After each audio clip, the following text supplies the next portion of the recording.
Looking back now, I should have seen it coming. The way her smile never reached her eyes when she looked at us.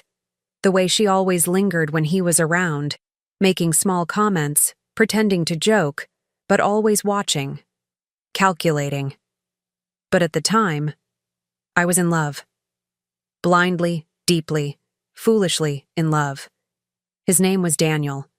Kind, driven, the type who remembered your coffee order and your favorite flower. He made me feel seen, as if I was more than just the quiet one in the shadow of my sister.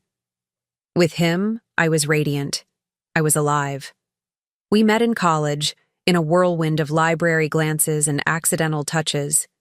By the time we graduated, we were planning a future, apartment hunting, talking about starting a small business together.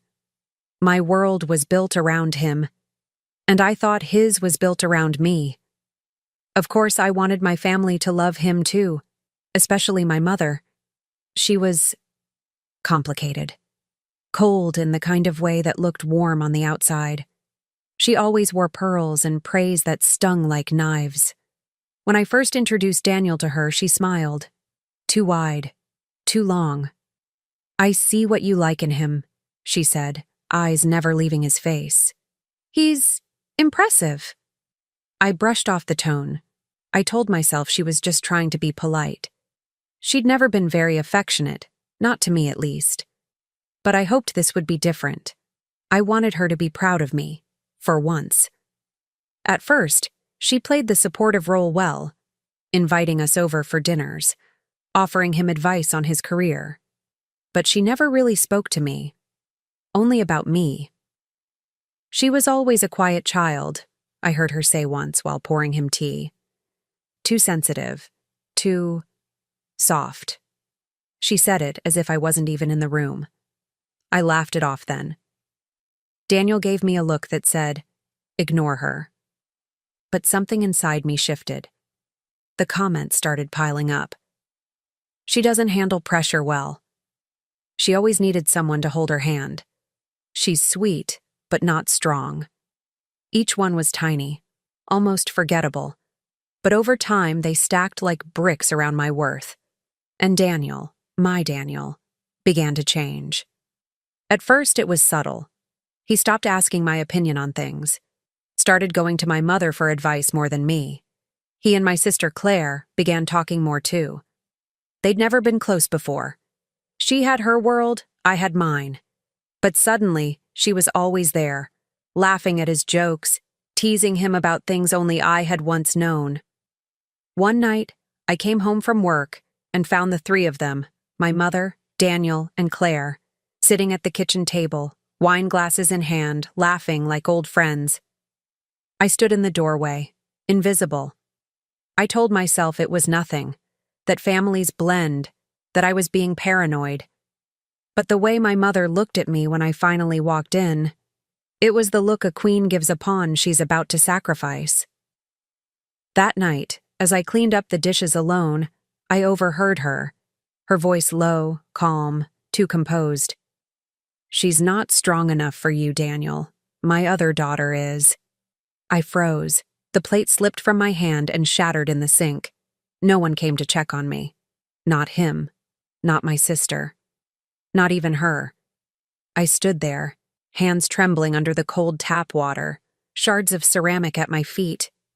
And in that moment, the golden illusion I had clung to for so long finally cracked. My world shattered in one single moment. But it didn't start that way. It started with silence. Daniel began pulling away slowly, like someone dimming the lights in a room you didn't realize was getting darker. He stopped holding my hand in public. He stopped calling just to say he missed me. He stopped looking at me the way he used to, as if I was everything. I asked him if something was wrong. He smiled. That tired, hollow smile. "You're overthinking again," he said. "You always do this." That was the beginning of the gaslighting. Any time I expressed concern, he made me feel like I was crazy, too emotional, too needy. He said I needed to work on myself, that he needed space to think. I wanted to believe him. So I did. But deep down, I felt it. The shift. The emptiness. What I didn't understand then was that someone else had already taken my place. Claire, my sister, had inserted herself into our relationship like smoke through a crack in the wall. At first, it seemed innocent. She'd always been the outgoing one, the dazzling one, the kind of girl who walked into a room and stole its attention without even trying. People adored her, especially men. But now she was everywhere. She knew when he was off work. She knew what he liked to eat. She texted him memes, inside jokes, even gave him advice about me. I'd catch them laughing in the kitchen over some private joke. When I walked in, the laughter would die, replaced by awkward glances. Then Daniel would say, "Lighten up, it's just Claire." It was never just Claire. One evening I came home to find her wearing my hoodie, the one Daniel got me on our anniversary. She smiled and said, "Oh, he said I looked cute in it. Hope you don't mind." I stared at her and said nothing, but something inside me began to rot. Still, I clung to hope, to the version of us that used to be, to the future we'd dreamed about. Then came the day everything ended. Daniel told me he had something planned, a surprise. He asked me to meet him at the lake house, the one we'd talked about buying one day. My heart fluttered. I thought, maybe he's finally ready. Maybe this is the proposal. I even called Claire that morning. She didn't answer. I drove 2 hours in nervous silence, rehearsing my reaction in the mirror. How I'd cry. How I'd say yes. But when I got there, the driveway was full of cars, balloons tied to the porch rail, laughter and champagne glasses clinking from inside. I stepped through the door, and the world stopped. There, in the middle of the room, under a cascade of fairy lights and petals, Daniel was on one knee, holding a ring, smiling. But not at me. At Claire, my sister. She gasped, said yes, and threw her arms around him. Everyone clapped. My mother wiped away a tear. No one saw me. I stood there, frozen, like I didn't exist, my heart pounding so loudly I couldn't hear anything else. Claire turned her head, finally noticed me. Her face barely flickered. Daniel didn't even blink. My feet moved before my brain did. Out the door, down the steps, into my car. I don't remember the drive home. Only the pain. Only the screams I never let out. The days after the proposal felt like I had died, but no one held a funeral.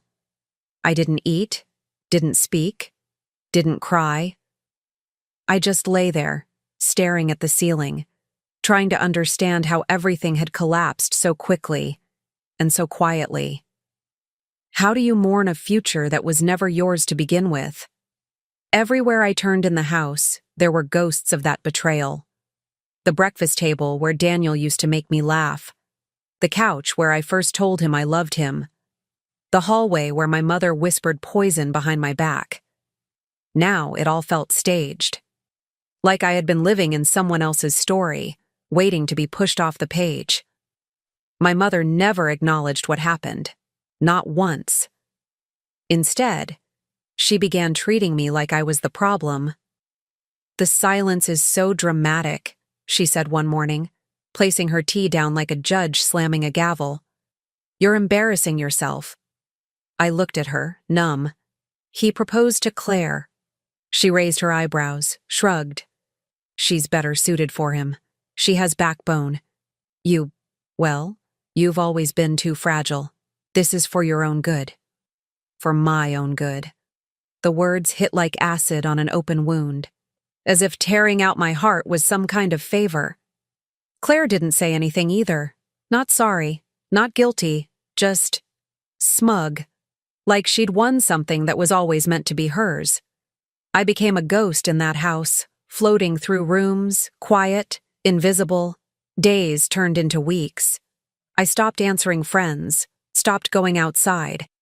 I didn't trust people anymore, not after being betrayed by the two people who were supposed to protect me. One night, I found an old box under my bed, letters Daniel had written me, photos, little trinkets from our trips. I stared at it all for hours, and then, without a word, I set the whole box on fire in the backyard. I watched it burn until everything turned to ash. That was the first time I felt something. Anger, rage, but beneath it, freedom. It was then I realized, if I stayed, I'd never heal.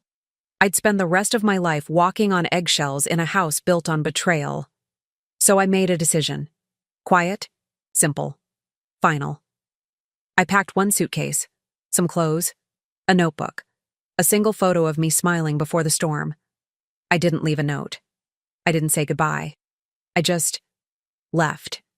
It was still dark when I stepped outside. The street was quiet, the air heavy, but for the first time in weeks, I felt light. I walked to the bus station and bought a one-way ticket to anywhere that wasn't here. Somewhere I could start over. Somewhere they couldn't find me and wouldn't care to look. As the bus pulled away from the city, I stared out the window, wondering if anyone would notice I was gone, if anyone would call, ask, beg me to come home. But they didn't. Not that night. Not the next day. Not ever. And that's when I knew. I had truly been alone long before I ever left. But that was okay. Because something inside me had started to wake up. Something they thought they'd destroyed. Hope. Willpower. A spark. No one even asked where I went. But they would. One day they'd see me again. Not the broken girl they left behind. But someone stronger. Smarter. Unrecognizable. And when that day came, they wouldn't be able to look away. I promised myself no one would ever break me again. Not in the way they did. Not ever. When I stepped off that bus 2 years ago, I had nothing but a suitcase, a hollow chest, and the bitter taste of betrayal in my mouth. I didn't know where I was going. I just knew I had to go. The city I landed in wasn't anything special. It was loud, gray, indifferent. But for me, it was a blank slate. A place where no one knew my name. No one whispered behind my back. No one saw me as the fragile one. At first, I struggled. I lived in a shared apartment with 3 strangers and a leaky ceiling. I worked late shifts at a diner, scraping together tips while pretending I was okay. I wasn't. But I was free. And that counted for something. Every night I'd fall into bed exhausted, but alive. And every morning I got up with one thought. This pain will not define me. Over time, the ache dulled. Not gone, just tucked into the corners of my heart, like scar tissue. I began to rebuild, piece by piece, day by day. It started when a customer at the diner noticed my notebook. I used to scribble in it between shifts. Ideas, plans, questions about the kind of life I wanted. She was older, elegant, the kind of woman who owned the room with a glance. Her name was Vivienne. "You write like someone who's been burned," she said one evening, sipping her black coffee. I smiled weakly. You could say that. She asked me questions no one had ever asked before. What do you want to build? What makes you feel alive? What are you willing to walk through fire for? I didn't know then, but that woman would change everything. She offered me a job, an internship really, at her consulting firm. I didn't know a thing about branding or marketing or strategy, but she said she saw something in me, not just potential, hunger. You've been broken, she said. Good. That means you're dangerous now. It was the first time I felt like my pain had value. Working for Vivienne was like being thrown into a storm, fast-paced, demanding, relentless. But I thrived. I learned how to speak with power, how to walk into rooms with my head high, how to take control of a narrative, mine and others. I started wearing confidence like armor, tailored blazers instead of baggy sweaters, clear eyes instead of tear-stained cheeks. No one knew where I came from. No one knew what I'd survived, but they saw what I was becoming. And I made sure of one thing: no one would ever see me weak again. I worked harder than anyone, took every late shift, every client no one else wanted. I studied people, power, leverage. I started saving, planning, building, and through it all, I kept writing. Pages and pages of thoughts, dreams, wounds, not to remember the past, but to control how it shaped me. 2 years passed like a blur, and the girl they left behind? She was long gone. In her place was a woman with sharp edges and quiet fire.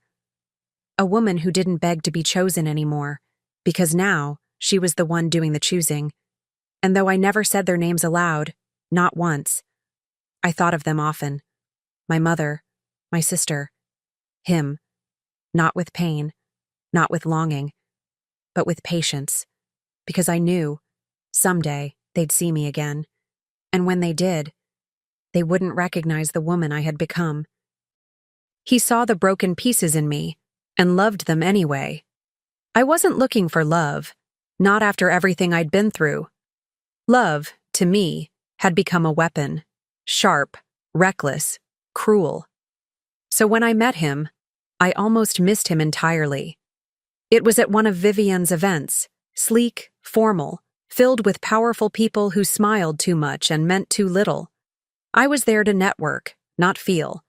But then he walked in, and everything changed. He wasn't loud or flashy. He didn't try to impress anyone. He carried himself with quiet certainty, like someone who didn't need to prove anything because he already knew who he was. His name was Elias.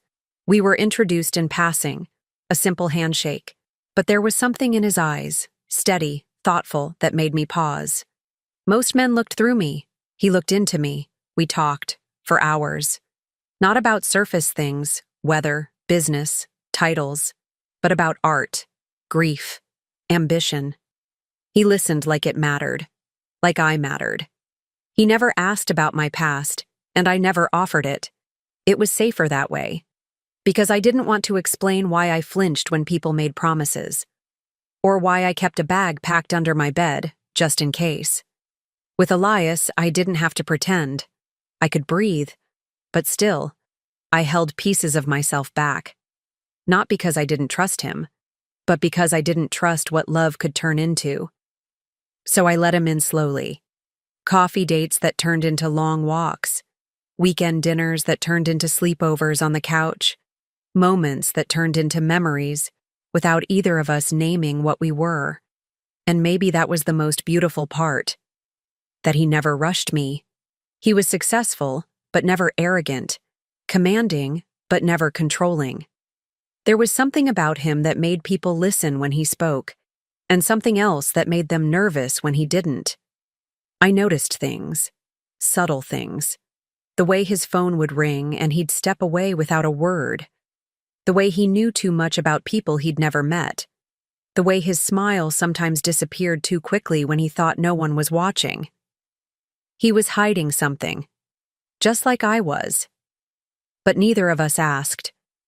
We respected the silence between us, because we both knew what it meant to guard your truth like treasure.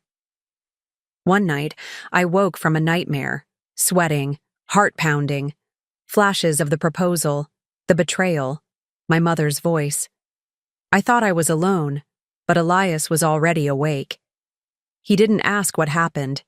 He just pulled me close and whispered, "Whatever it is, it doesn't own you anymore." I broke, right there in his arms. For the first time in years, I let myself cry, and he didn't try to fix me. He just stayed, held me like I wasn't broken glass. That night, something shifted. I realized I was healing, not because of him, but beside him. Still, I didn't tell him the full story, not yet. Some wounds you reveal slowly, like secrets to be earned, not handed out. But something deep in me knew this was different. He didn't just love the polished parts of me. He loved the pieces I tried to bury, the fear, the fire, the quiet rage I carried. And for the first time in my life, I wasn't afraid of being loved, not because I thought it would last, but because I knew that even if it didn't, I wouldn't lose myself again. They say revenge is best served cold. I preferred mine elegantly plated, with champagne. It had been nearly 3 years since I vanished from the world they knew. And now, I was returning. Not as the girl they discarded, but as someone they could never ignore. The brand I built with Vivian's help had exploded beyond my wildest hopes. What started as a boutique consulting agency evolved into something far bigger. A luxury lifestyle brand. One that combined elegance with influence, class with power. I named it Aurum, Latin for gold, because I'd been burned, beaten, and buried. But I came out shining. Now, I wasn't just working with powerful people. I was one. Our latest launch was going to make headlines. A curated gala for elite entrepreneurs, investors, artists, and global names. A night of grandeur, fashion, and whispered deals behind closed doors. But for me, it was never just about business. This party was personal. This party was for closure. I was done hiding from the past. Done pretending that what they did hadn't scarred me. If I was going to move forward, I had to face them, on my terms, in my world. Planning an event of that magnitude wasn't easy. It required a top-tier team, months of coordination, endless strategy. But I relished the pressure. Where others broke, I thrived. I handpicked every vendor, every artist, every piece of silverware. The guest list was curated, selective. And yes, their names were on it. My mother, my sister, and him, Daniel. They would come. I was sure of it. They couldn't resist spectacle or status. I didn't want confrontation. I wanted them to see what they lost, to feel it, to ache with it. While interviewing creative agencies for the visual experience, a name caught my eye. Lena Whitmore, creative director. I remembered that name. She used to be one of Claire's close friends, always hanging around our house, sipping tea, soaking up my sister's lies. Now, she was working under me. She didn't recognize me at first. My name had changed. My face was sharper, more poised. But during the first meeting, I saw the flicker in her eyes. Recognition, confusion, maybe even guilt. I smiled and welcomed her like any other contractor. She fumbled through the presentation, her voice shaky, her eyes darting toward me. I didn't say anything. Didn't need to. The message was clear. I remembered. But I wasn't angry. I had outgrown rage. I was here for something far more satisfying. Lena wasn't the only ghost from the past I let in through the front door. Piece by piece, I built a room they'd all walk into, not realizing they were stepping into my story now. The preparations were exquisite. Custom decor flown in from Milan, a private orchestra rehearsing an original score. Handwritten invitations, gold-trimmed, sealed with the Aurum crest. It was the kind of event that made headlines and enemies. Elias watched me work through long nights and endless calls. He never questioned the intensity. He understood that building something powerful takes obsession. He didn't know the full story, but I sensed he suspected this wasn't just about business. One night, he looked at me across our kitchen island, candlelight flickering. "You're not just hosting a party," he said softly. I met his gaze. "No, I'm burying a ghost." The date was set. The stage was ready. And when the night came, I would be standing center stage, not for applause, but for reckoning. They didn't know the woman standing in front of them, but I knew exactly who they were. The night of the gala arrived like a pulse in the city, powerful, undeniable, unforgettable. Luxury cars lined the entrance of the Crystal Atrium, cameras flashed from every angle, and the press clambered to get their perfect shot of the arrivals. This wasn't just an event. It was a spectacle. And I had curated every single detail. from the orchestral music floating in the air to the glass sculptures catching golden light. It was a night built to impress. But beneath the elegance, beneath the sparkle, this night was about something far deeper. It was about closure. It was about me. I watched from the upper balcony, unseen behind tinted glass, as guests flooded in. The biggest names in media, CEOs, influencers, investors, royalty from 3 countries, all under one roof, mine. Then I saw them, Claire, Daniel, and trailing behind them, my mother. My breath caught, not in fear, but calculation. They walked in like they belonged, like they were used to being invited into rooms of power. Claire wore a tight red gown, lips too bright, smile too practiced. Daniel looked polished, if a bit stiff, still handsome, still hollow. And my mother. She looked around like she was trying to place a memory. Good. I gave them time to settle, time to mingle, to wonder, to feel comfortable, before I shattered it. Downstairs, the press shifted suddenly. A low hum moved through the room. Everyone turned. That was my cue. I stepped from the car, one foot onto the carpet, the train of my custom gown catching in the wind like fire. Gold silk, perfectly sculpted. Hair swept back. Diamond cuff around my wrist. A nod to power, not beauty. Flashes erupted. The cameras didn't recognize me. Yet. But they would. As I stepped inside, all eyes turned. The orchestra paused. Voices quieted. And then, like a slow ripple, recognition began to bloom across the room. My mother froze first. Claire's wine glass hovered mid-air. Daniel's jaw tensed. I didn't blink. I walked right past them. Not as the daughter, not as the discarded sister, not as the girl who had once begged to be chosen, but as the host, the empire. Their confusion was delicious. Their discomfort? I drank it like vintage champagne. I didn't give them the satisfaction of a greeting.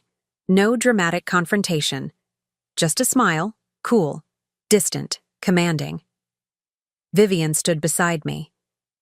They look like they've seen a ghost. They have, I said. The guests were ushered toward the grand ballroom for the unveiling presentation. Claire kept looking at me, whispering furiously to Daniel. My mother watched me with narrowed eyes, trying to piece it together. And then Elias arrived. He entered through the mirrored hallway like something out of a dream. Black tux, calm confidence, presence that couldn't be ignored. He came straight to me, kissed my cheek, and whispered, "You ready?" I smiled. "They are." He took my hand in full view of the crowd. My mother's face drained of color. Claire dropped her gaze. Daniel just stared. I leaned in close to Elias and said loud enough for nearby ears, "Let's show them what building from the ashes really looks like." The lights dimmed. A hush fell. I stepped on stage as the founder and visionary of Aurum, spoke with grace, clarity, and a quiet fire that silenced even the most jaded guests. Behind me, images of the brand's journey played across the massive screen. Moments of triumph, struggle, innovation. The final frame? A quote. She remembered who she was, and the game changed. Applause erupted.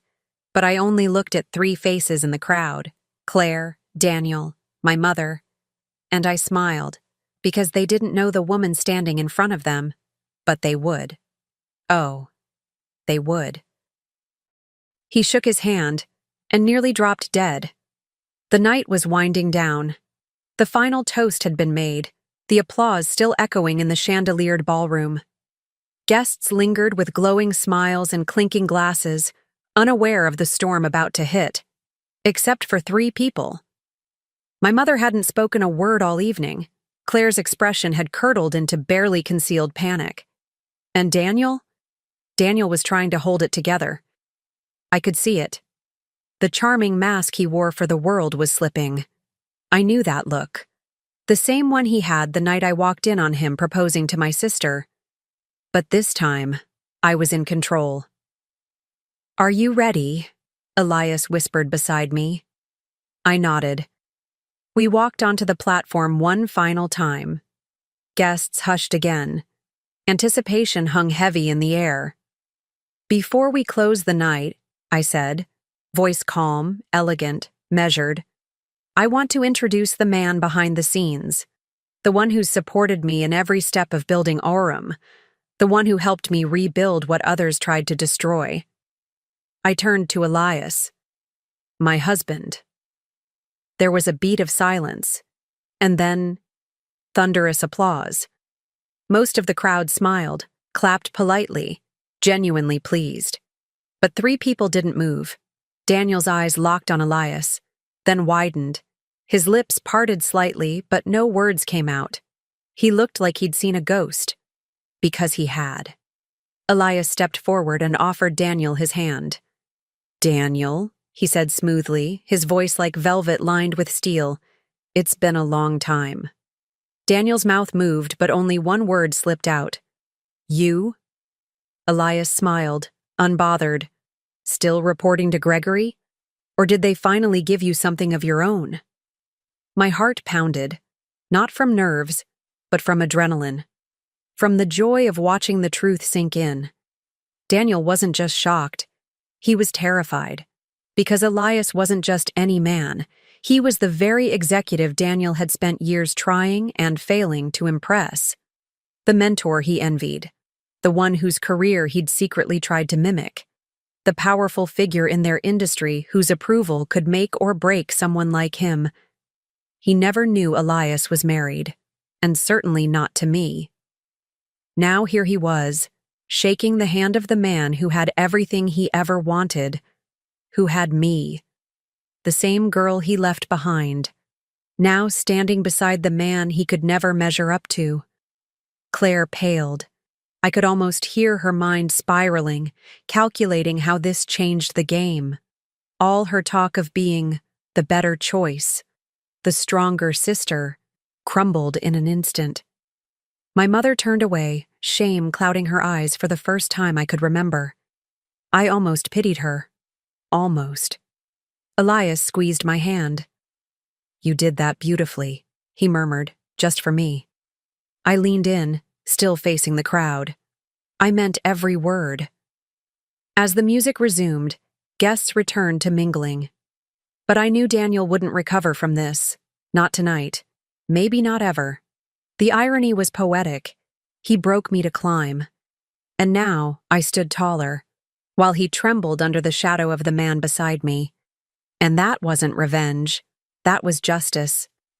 This wasn't revenge. This was justice. After the final toast, the air was thick with tension. Not from the guests. They were still basking in the glittering high of the evening. But from the 3 ghosts who had haunted me for years, now suddenly small in the empire I'd built. I watched them try to navigate the room like it was a battlefield. Claire clung to Daniel, whispering, eyes darting toward me. My mother stood at a distance, fake smile frozen on her face. And Daniel. He cracked first. I stepped aside from the crowd into one of the candlelit garden corridors just off the ballroom. The marble path glittered under fairy lights, still warm from the sun. That's when I heard his voice. Wait, please, can we talk? I turned slowly. Daniel stood there, hands half raised, as if approaching a wounded animal. But I wasn't wounded anymore. I was fire and silk. Talk? I said, lifting one brow. He stepped closer. I didn't know. About him. About you.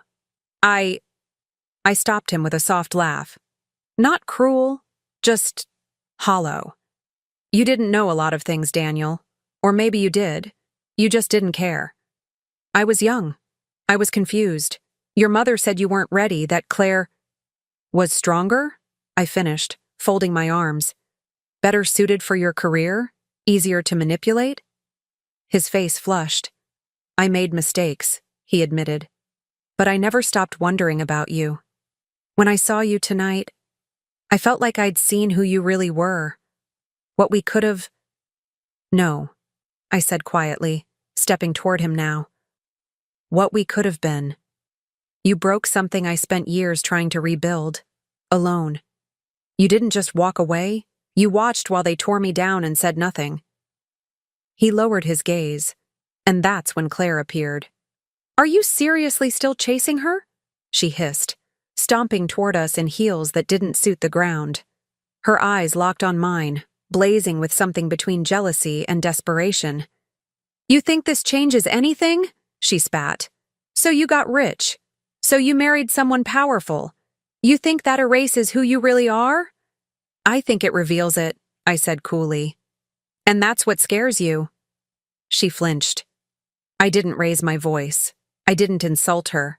I didn't have to. Power doesn't scream. It whispers.